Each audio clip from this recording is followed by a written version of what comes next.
And welcome back to the channel.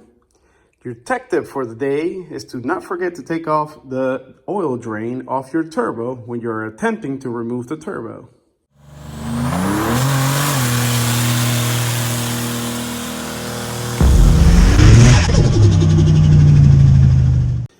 Like I said before, don't forget to take that off because, for example, I did that and I've been fighting this thing for a bit now. Now it's all loose. Now the only thing holding me up is this hook here, which I can't get the bolt off, but I will in a second. Very much just needed to kind of fall back in a hole so I can squeeze my hand back here and remove said bolt by hand because it should be loose.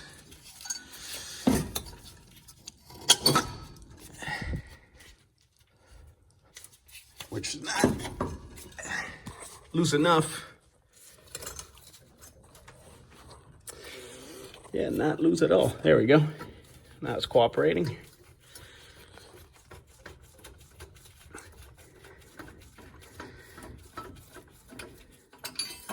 Bam. It's the official nut catcher.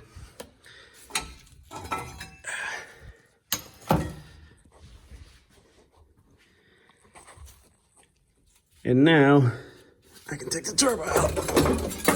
Oh God, here we go. Heavy. So the turbo spins freely. No play that I can tell. Doesn't look like there's been any contact with the housing, so that's good.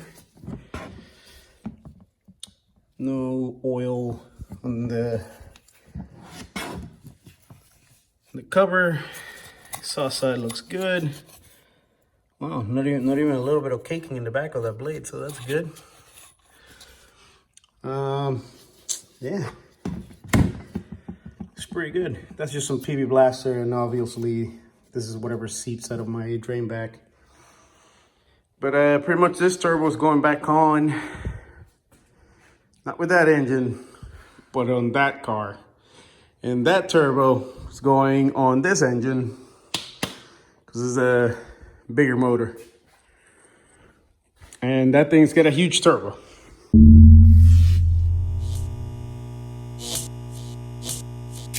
So the plan so far is, again, to take all of this out, and again, things change as I go. I think I'm gonna mock up the wiring, and I'm actually gonna, before I drop the frame or lift the body, whichever way you look at it, I'm really not sure how I want to do this, but pretty much I want to modify the frame. I'm gonna gut the body, and I'm gonna get me that 10-second street car stock full interior quarter mile that everybody seems to be able to get with just with a chip and an 80-pound injector on a street tire, hard as hell. Anyway.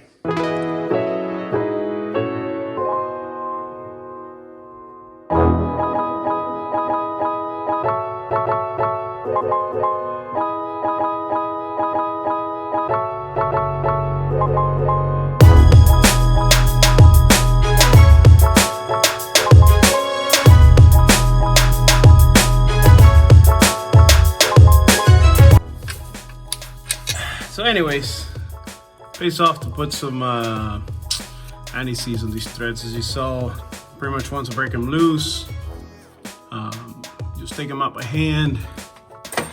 And if you saw the video when I installed these, man, like 2 years ago, you saw how everything got torqued down and everything. So yeah, and they've been periodically checked. Actually, I had to pull that one off, but it was the same way. A little bit of anti-seize goes a long way.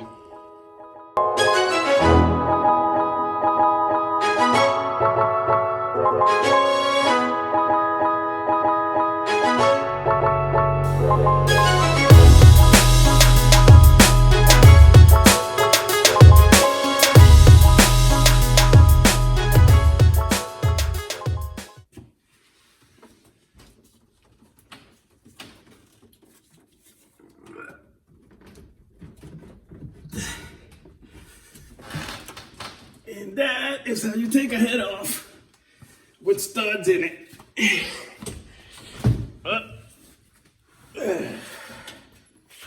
Oh, that puppy's heavy.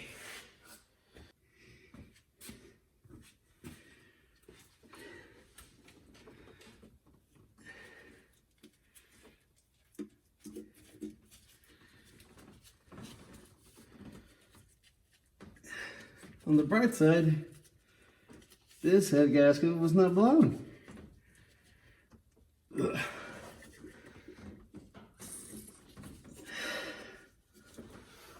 I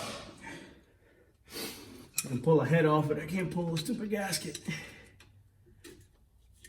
Oh, come on. There we go. Whew. At least that one was good. So anyway, this is what I'm going to call it a night tonight. It's not much of an update, but with my current schedule, I'm going to have to be doing short videos like this a couple times a week maybe. I'm only getting about an hour and a half, 2 hours worth of time a day, if that, because I'm doing other things while I'm doing this. So yeah. I hope you guys enjoyed, and I'll see you in the next one where we'll continue taking this off. Give it a thumbs up. Please subscribe.